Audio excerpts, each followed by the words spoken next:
Yeah. Welcome everybody to PhenoLab session, meeting the clinician. Today we have Dr. Abdi Sanati. I will shortly present him. He is a consultant psychiatrist working in an inpatient unit in London. He has been a consultant for 14 years, and before that, he has 10 years of experience in psychiatry as a trainee. He is actively involved in the Royal College of Psychiatrists. He is currently an elected fellow of the Royal College of Psychiatrists Council and chair of Professional Practice and Ethics Committee. Previously, he has the vice chair of Human Rights Committee and chair of Philosophy Special Interest Group in the Royal College of Psychiatrists. So, welcome, Dr. Sanati, and the stage is yours.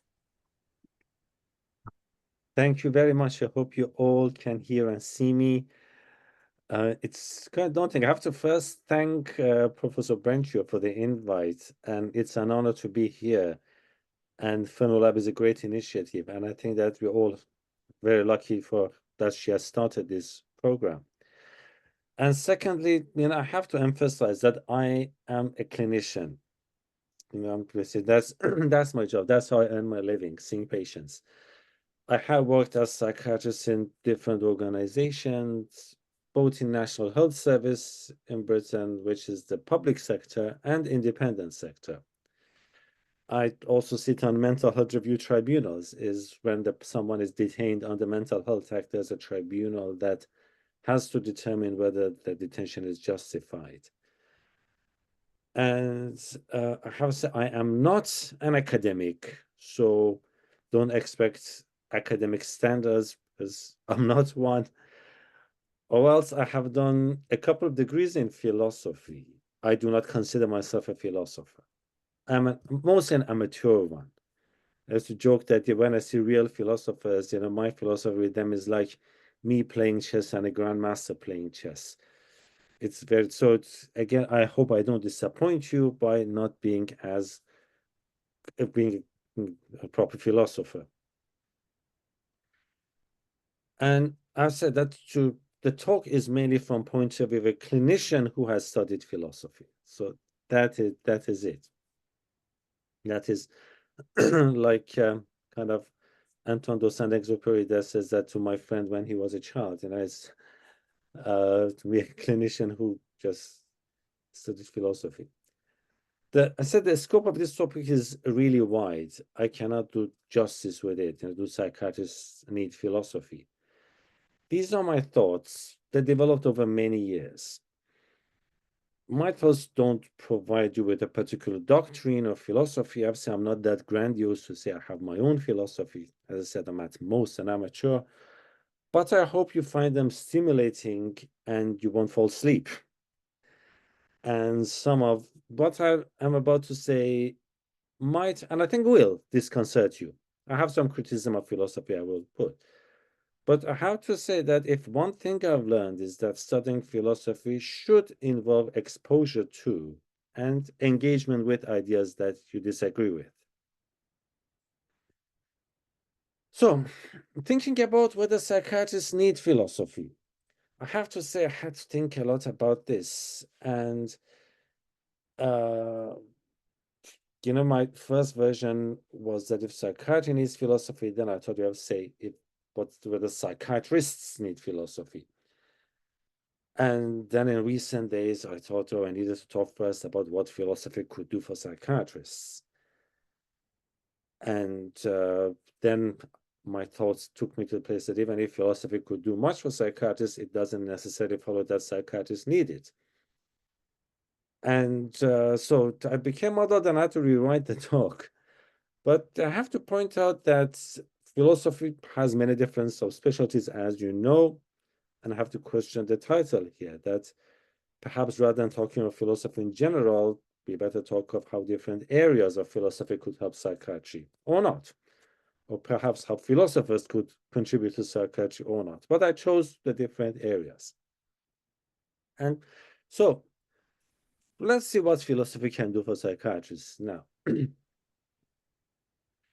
And by the way, I have to say, I never got this lecturing on the thing, right? And when you look at the picture, your eye contact becomes a bit kind of off. So I try to make sure that I look at the camera, but if I don't, please forgive me. Okay, now, as yes, so psychiatry is a branch of medicine. I just wanted to start by saying a few words on relationship between philosophy and medicine. In very distant past, I'm talking about hundreds of years ago, physicians were philosophers. That's what the rule. And I think an example is a great Persian physician, Avicenna, as we call him, Ibn Sina. And he was a physician and also one of the permanent philosophers. Some time ago was listening to this podcast, Philosophy Bites. Interesting podcast to listen. And it was Peter Adamson talking about Avicenna, and he said something that startled me, that Avicenna was one of the 5 most influential philosophers in history. You don't hear that much, but he said in terms of influence, he was big. And when you hear about Descartes' cogito argument, Avicenna came with kind of similar argument hundreds of years before. It's the kind of falling man. You might have heard that he said a man is falling in the dark. He cannot see anything, hear anything, cannot sense his body, but he can think. And based on the thinking, he knows of his existence. In medicine, he came with a classification of mental disorders, and he wrote madness was when reality was replaced by fantasy. And it's interesting, it was centuries before Enlightenment. And I know that people now, after Foucault, say that it was Enlightenment that put madness against rationality. But it was before that. It didn't happen here. It happened in the Middle East. And also, it's interesting, I read that he used electric eels in treating melancholy. And another interesting fact is that the word for physician in the Middle East used to be Hakim. You might have heard Hakim means the wise one. And so, in a way, physicians have to study philosophy. They had to have something, they had to have some wisdom. But for better or worse, with super specializations both in medicine and philosophy, they parted ways. I have to say, currently, I don't think any of our professions could make a claim to wisdom as a priori. We need to earn it. And I would say that definitely, there are many doctors that I don't see as wise. And I was actually looking and realized some of the politicians in Britain, all across parties, have studied courses that included philosophy at core of it, like PPE in Oxford. And the list is long and includes people like Boris Johnson and David Cameron, and I'm sure none of you would see them as wise people. So then, so in a way, just wanted to say that our professions were very much connected in the past. Unfortunately, they parted ways. So it is something that to be mindful of. So I just want to also talk about some issues I had with philosophy, and you can call them the disillusionments of a cantankerous middle-aged man, which is me. And when you reach my age and you end up becoming grumpy, and that stereotype of grumpy old man is not off the mark. We do become grumpy, and we end up losing our filters and utter our discontent. But thinking about this, one of the thoughts came to my mind that when I thought about whether philosophy can help psychiatrists, now we have to have an idea what is philosophy for. And I'm sure as philosophers, you have a very good idea. But if a non-philosopher asks, what is to say? What is the aim of philosophy? Again, it is a very vast topic. I cannot even scratch the surface when it comes to this. And I think what I'm about to say would show my own biases, which is not bad, so long as I'm aware of my own biases and openly admit them. And I've read philosophy a lot and been in company of many philosophers, and I learned from them. And I ended up agreeing with one of the most prominent philosophers of 20th century, Ludwig Wittgenstein. I have to say I read it in Ray Monk's excellent biography. I don't know if you have read it or not. If you haven't read it, I highly recommend it. The Duty of Genius. Amazing. And in that, Wittgenstein stated that the philosopher is not a member of a community of ideas. and the philosopher has one commitment, and that is the truth.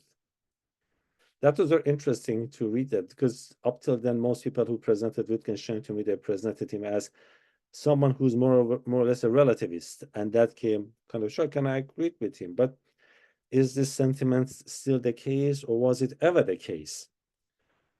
Or, as I have seen in some sciences, has philosophy turned to social engineering? By which I mean they're using their skills that they have acquired through years in service of molding the society to the image they see to be the best, imposing their values, for instance. I came up with this neologism that's, I hope you forgive me for that. And I was thinking, has the philosopher become a philosophist? And it's not just a mixture of philosophy and sophist, but here I mean that the suffix ist, implying ideology as something like capitalist or communist, and not an expertise as in cardiologist or metallurgist. And has philosophy become committed to a certain way of modeling the world? A lot has to be said about this, and I remember reading that some consider Plato's Republic as an effort to model the world. But is it bad for philosophy to do so? I think so long as we're honest about it, and philosophers should enjoy the freedom of speech afforded to others. But there is a caveat, and is that human societies have an almost reverential respect for truth, and philosophers and scientists who are seen as purveyors of truth command a certain respect. And how would this foray into politics and social engineering affect our stand in society? That's a matter of discussion, but that is something that, again, concerns me in recent decades that I've seen. And again, I'm talking about as a clinician who's a layperson when it comes to academic science and philosophy. And another thing I've noticed is that one of the greatest expertise of philosophers is putting across great arguments.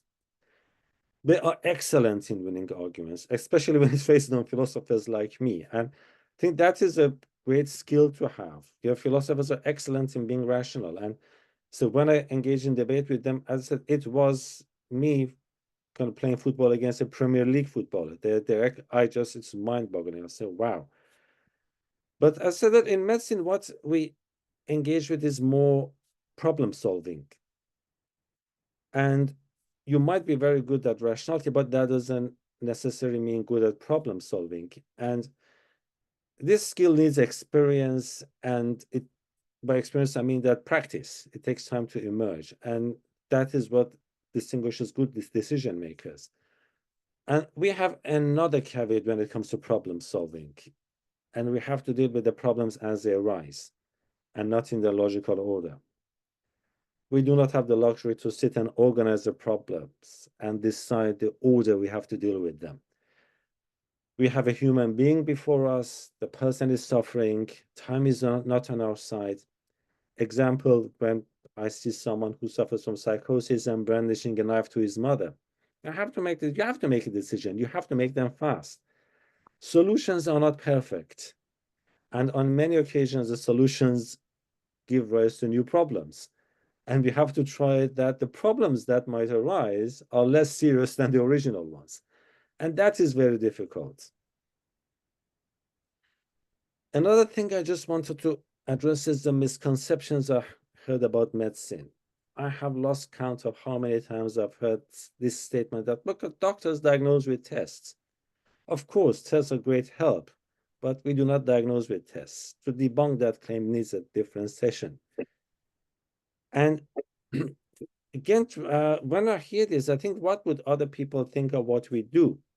I think that's a session that you can have and invite another professional to actually discuss what is actually medicine does, and what can they do for philosophy, for instance. I think we come to that.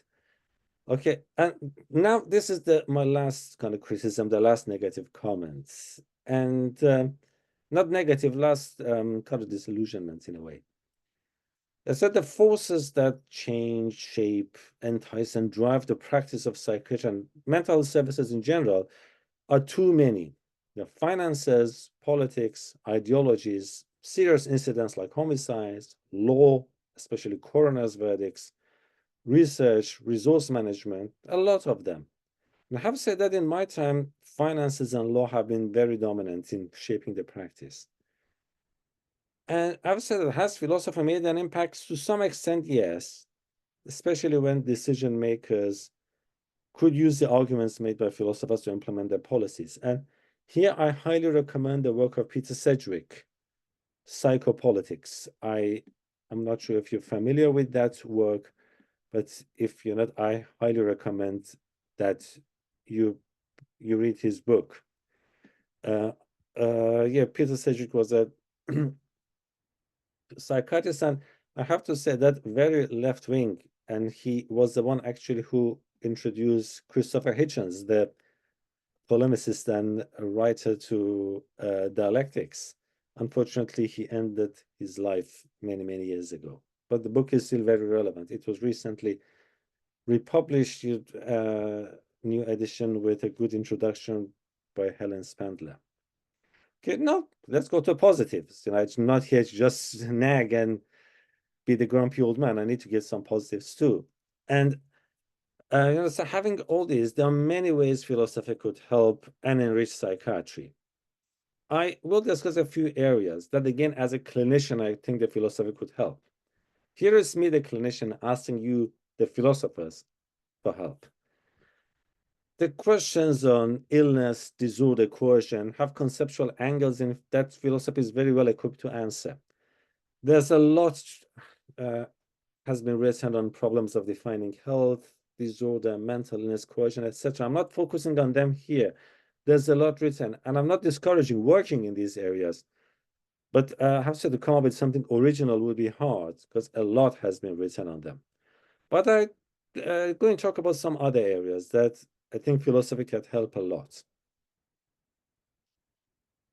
First thing is that there is another expertise philosophers have, another skill, high skill that they have, and it's just investigating and questioning the underlying assumptions in any model or argument.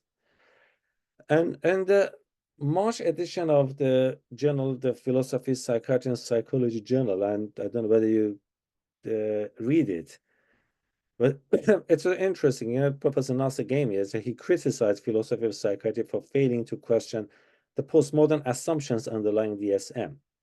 In his opinion, the role of philosophy, or as he called it, philosophizing, is to make the unconscious assumptions conscious. I have said that I see the assumptions not as much as unconscious in psychoanalytic sense, but tacit and unexpressed. Nevertheless, I think philosophy is well equipped with skills to make these tacit assumptions explicit. I have said I don't fully agree with Professor Ghamia, but I think it is important to examine what the assumptions and the tacit commitments are in philosophy. And this also includes the challenging the dominant narratives.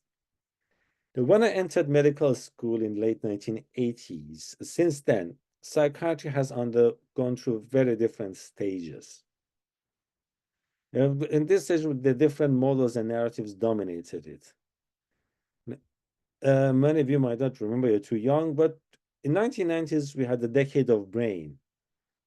And it was before I came to Britain, but I managed to get this kind of, because what they call it, kind of contraband kind of magazines from West. I forgot some Iranian. I grew up under the kind of the dictatorship there, and it was kind of blocked from, you couldn't access anything. But I got those, and again, it's a picture of brain that, yeah, the decade of brain, and many other things about it. There is this investigations help to know, for instance, who gets what, and all. There are lots of optimism at the time, but well, it was short-lived. In 2000s, CBT was dominant. Now it's turn of trauma. There was a brief interlude, though, that when recovery became dominant, but recovery movement became corrupted by poor managers who used it to discharge patients and reduce caseloads and didn't last. And I have to say that prior to the decade of brain, the main dominant force in psychiatry, especially in the United States, was psychoanalysis. I remember that if you, even up till early 2000s. If you got the American Psychiatry textbook, there was a chapter to Kaplan and Sadok had a chapter, Sigmund Freud, founder of modern psychoanalysis. There was more on Freud than on Jaspers and Kraepelin and Minkowski or Binswanger and all these. A lot on psychoanalysis is very dominant there. But one thing I have to say all these models had in common was that they all subscribe to a form of determinism. And I think one thing philosophy can do is to question this determinism, whether biological, psychoanalytic, cognitive, or trauma-based. I mentioned trauma because in recent years, the speed by which trauma has dominated the psychiatric discourse is mind-boggling. 10 years ago, there wasn't much talk about it when I was a trainee, nothing at all, only in PTSD. Now, it is a dominant one. And I have not seen extensive work in examining the underlying assumption of that model. There have been some work. There was an excellent article by Alistair Morgan in Philosophy, Psychiatry, and Psychiatry Journal. But I think it's very much accepted. There's one scholar in USA whom I interviewed for the BJ Psych Bulletin, but he's very much marginalized. I think every dominant model needs a devil's advocate. For colleagues who are too young to remember, in the past, in Vatican, when they proposed a sainthood, someone to be canonized, there was a devil's advocate who argued against the canonization. And that's where many of the applications failed. And Pope John Paul II removed that post and abolished that position. And then the number of canonizations suddenly went up. And I'm sure a psychiatrist could be a very good devil's advocate when it comes to this, to questioning the assumption, and a much better one than Keanu Reeves in the film. So if you haven't seen the film, just watch it. It is amazing. Al Pacino is a great devil. But you could be great you're questioning the assumptions underlying models. Moving on, I think psychiatrist's foundation, in my opinion, is phenomenological psychopathology, which is relevant in PhenoLab. And I have written about this, and every time they give me this book, I have to say that I'm sure they give it to me to review, and every time I review it, I question why Royal College has been so poor in promoting phenomenological psychopathology. There's some, I have a bee in my bonnet about this.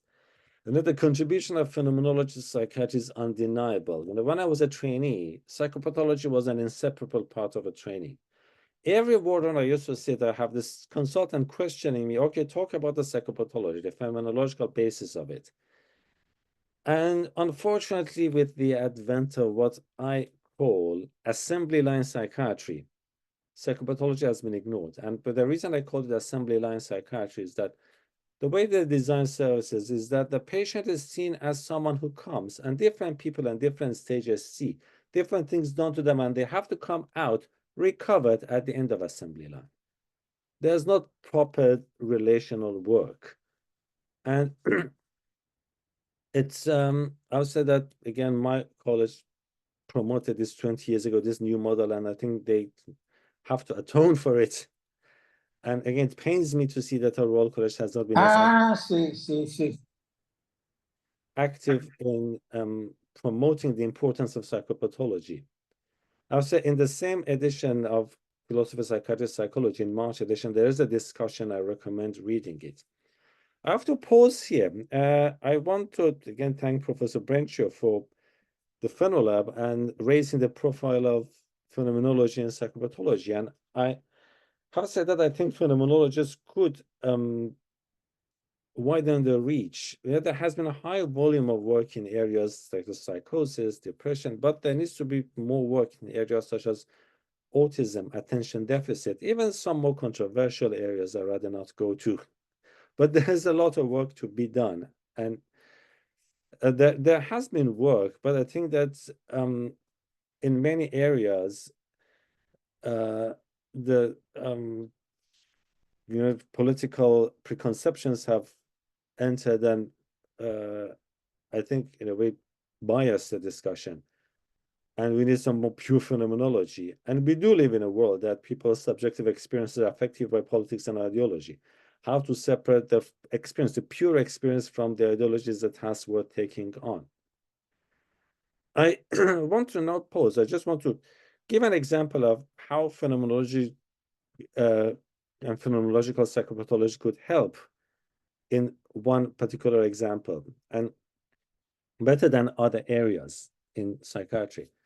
Now, I want to have a thought experiment and imagine three men. And the reason I say men, I mean men in particular, men, because it's about men are the ones who kill their wives. The other way around very rarely happens. The first man finds his wife is having an affair and kills her. Second one is like poor Othello and is misguided to believe his wife is unfaithful and he kills her. The third one has delusions of jealousy, kind of morbid jealousy, delusional, and believes his wife is unfaithful and kills her. The first two are rightly imprisoned, at least in Western world, and in some parts of the world that the first one would walk free. It is, let's not go there. But actually here they go to prison, but the third one is sent to forensic unit. And what the difference is, and I think that the kind of the cognitive doxastic account of delusion would not be able to give a proper answer here, but phenomenology, I think it can. I think that's a great way that phenomenology and phenomenological psychopathology could help.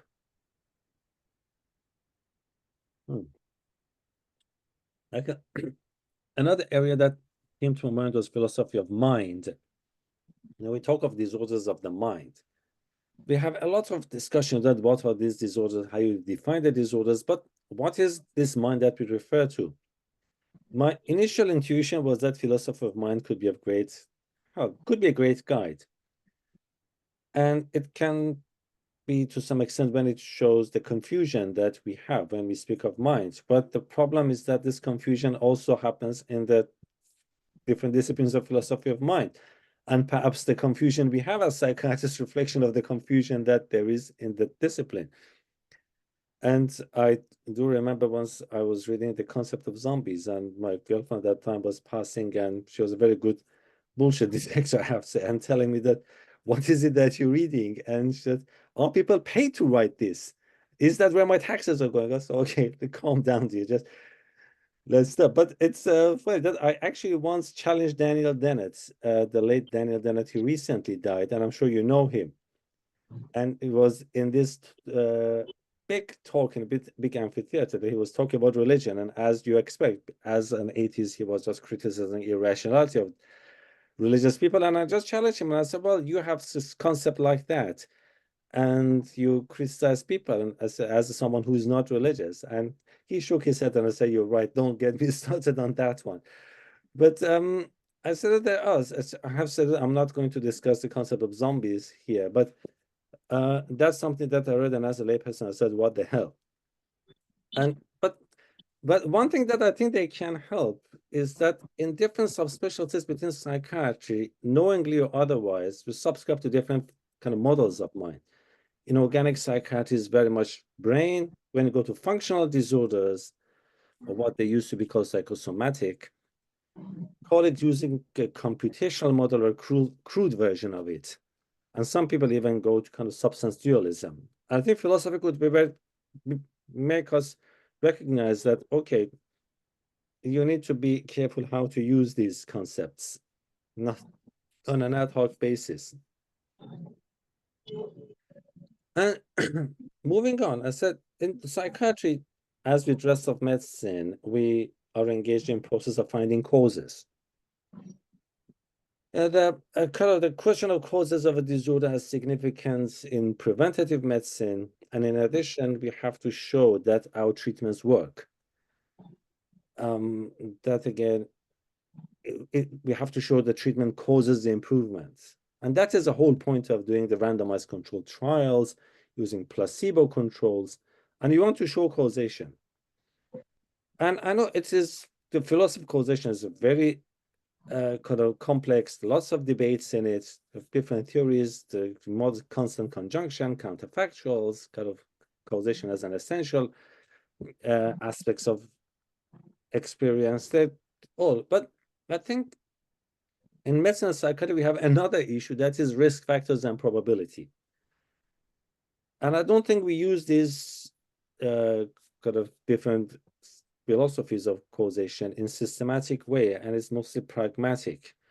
But I think this is one area that we need to be clear, not just among professionals, but in a way we communicate it to public. Now, I have lost count of times I've been told that, yeah, my grandfather smoked a lot and lived until 90s, and you say smoking causes cancer. How you explain that? Oh, yeah, many people I see smoke cannabis, they don't become psychotic. And I said that the philosophy could help us, that the way we communicate and inform it, that to be informed by some underlying philosophy, that we communicate it well. I don't advocate lecturing philosophy to people, but we need to be aware of the underpinning ideas and the strengths and weaknesses. And we must know when we say cause, what we mean, and we need to be able to communicate it to people. That's what we mean by cause. And that's where I think philosophy can help. That takes me to another area that philosophy could be of great use, and that is criminal responsibility. And there are many debates we have over whether people with mental illnesses could be responsible for acts such as murder or arson.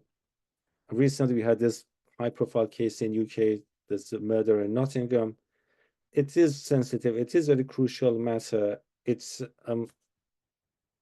overlaps with law, and the consequences of the inquiries in this could be serious. Yeah, there are different disciplines in philosophy, such as philosophy of action, and there's discussions of free will, ethics, justice. They could have long-lasting impacts.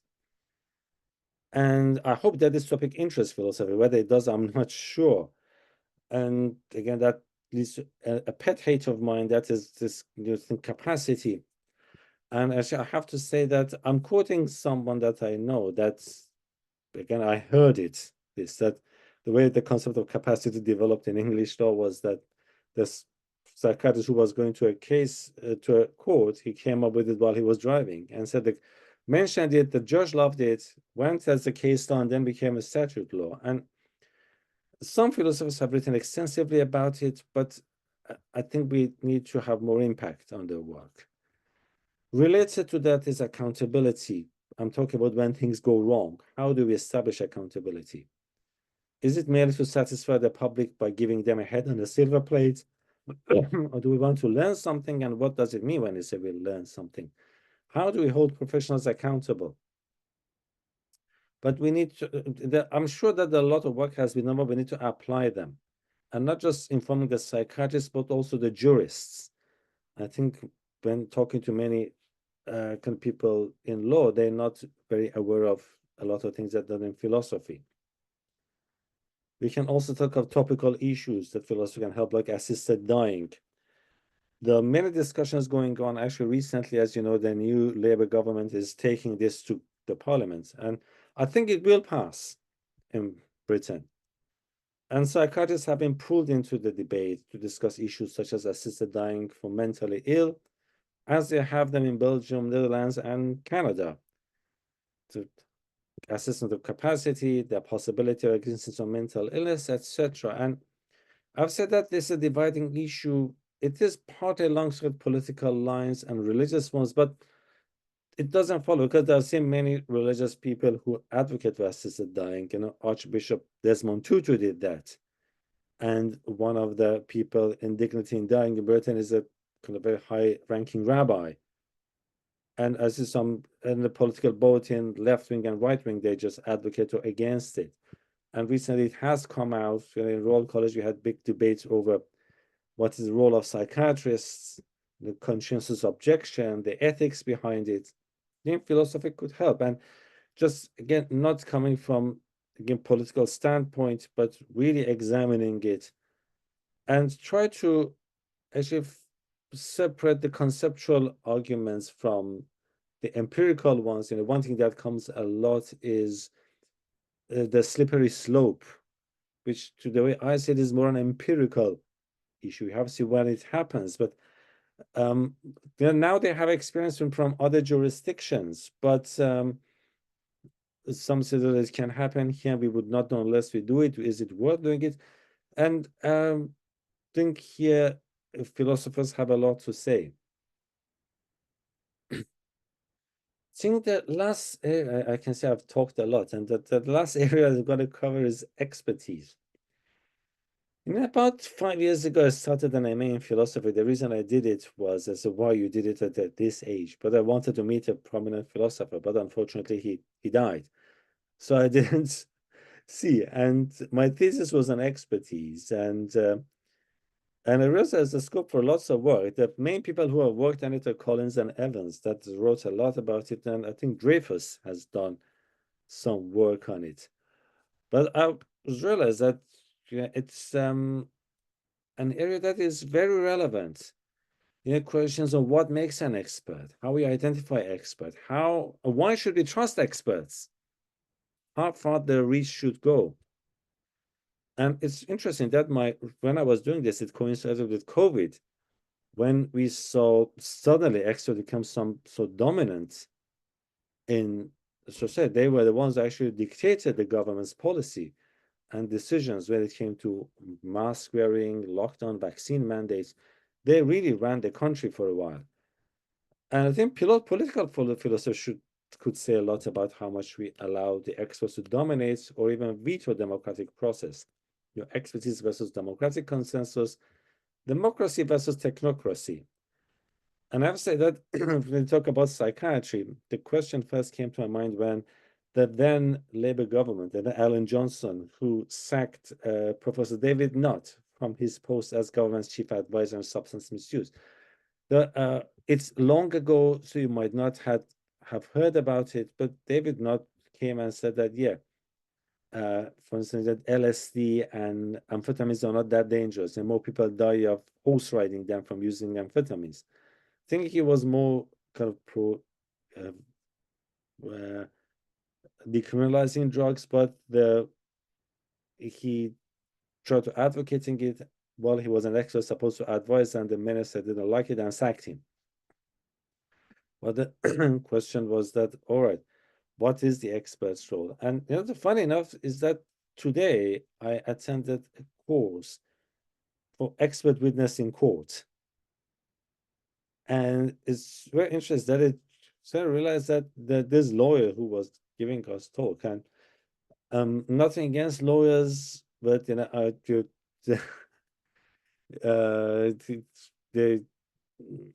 I suddenly realized that God, this lawyer has a lot of knowledge on how to recognize the experts, whether they're good or bad, how they present in court, that's interesting to seek them, and they must have some knowledge. But I think here philosophy could help. That what is the role of expert, how we define expertise, and why should we listen to experts?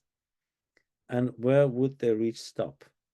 And how much they can have power over our lives, the experts. And that's that is one way. And to see how to resolve consensus. I think that was very eye-opener for me. So there was only some of the areas, again, that is my experience in the years. These areas I really wish philosophers come in and be much more prominent. Now, I'll go back to the beginning of talk when I mentioned that medicine and philosophy have parted ways. Unbalanced, I think it was unfortunate. And I think despite the differences in practice, philosophy could make a significant contribution to medicine and philosophy.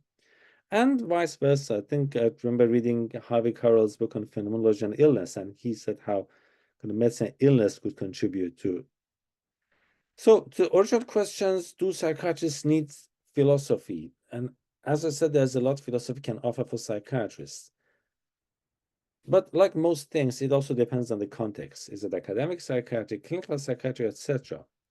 I think philosophy has a lot to offer us. But having said that, some of the best clinicians I have seen had no training in philosophy. And some psychiatrists I met with who were very well versed in philosophy were unfortunately not very good clinicians. I wouldn't let them close to my loved ones. But I have spent almost 20 years promoting philosophy in psychiatry. I have my disillusionments, as I said, but I still think there's a lot philosophy can offer. But the question is whether psychiatrists should have formal teaching in philosophy. And I once asked Professor Femi Oyebode, I don't know whether you know him, he is a very good psychopathologist. He has a PhD in philosophy of mind. He also a poet. expert in kind of cross-cultural psychiatry and writes in Yoruba, and very good. And this is his reply. I quote him. He said, as psychiatry is conceptual, we need to think clearly and listen intensely. And philosophy could help. However, I am not sure how easy it is to teach. In addition, many philosophers of psychiatry seem not to understand that psychiatry is a practice and is much more than mere concepts and ideas. You have to deal with the facts before you can make decisions. You cannot only take time to think. Philosophy benefits psychiatry immensely with regards to conceptual reasoning, but I don't recommend formal teaching in the same way that I don't recommend formal teaching of literature in psychiatry training and having exams for it. Both subjects are very enriching, but when we try to teach them, they can feel very dry. End quote. I have to say that I'm inclined to disagree with him. And I checked with some of my colleagues, and they also told me that they thought that it was better to teach philosophy than although I quote them, said some psychotherapy techniques that are shown not to be that effective. And so rather than having a long case that they're not going to use, to have some proper philosophy training. And philosophy could help our reasoning, questioning our assumptions, and add a lot to proper formulation. And therefore, whether as psychiatrists we need philosophy depends on domain of practice. In clinical practice, yeah, in terms of formulation, knowing our assumptions, and but I say it's not necessary, but it helps. But areas such as policy making, when as a profession we want to make position on certain issues, I think we do need philosophy. Things like assisted dying. When it comes to psychiatrists as an expert, how far the psychiatrist reach goes as the expert, and where they have to stop, and that does matter. And I have said that going back, I had to write and rewrite this talk a few times, as I was not sure what to say. Try to argue from different areas. I hope I have not bored you. And I think psychiatrists need philosophy definitely more than they need some other things, their thoughts. Definitely, I'd rather cut down the talking on things like what's called QI training and talking on all these courses on leadership, and which most of them are not very good at that, rather than be taught proper philosophy. And I hope that it gives us some wisdom. Philosophy would make us better psychiatrists. Clearly, it didn't make David Cameron a better politician, but I'm sure that it will help us be better psychiatrists. I hope that Cameron is not going to sue me recently, because this thing is going to be recorded. But yeah, thank you very much.